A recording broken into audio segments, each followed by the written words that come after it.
We've harvested zucchini today, and look at how long this is.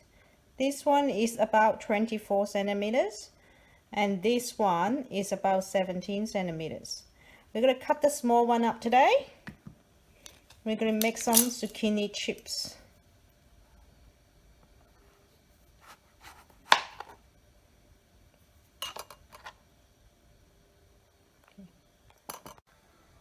Okay. Let's just slide this into very thin pieces.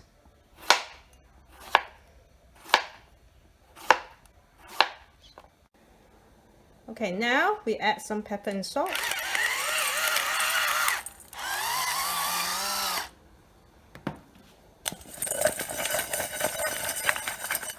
Mix it a bit and then we put in the air fryer. And now we spray some oil for the zucchini chips, and then we can put in the air fryer. So be 180 degrees for 7 minutes. Here are some zucchini chips done in the air fryer. Let's give it a taste test. This is our zucchini chips.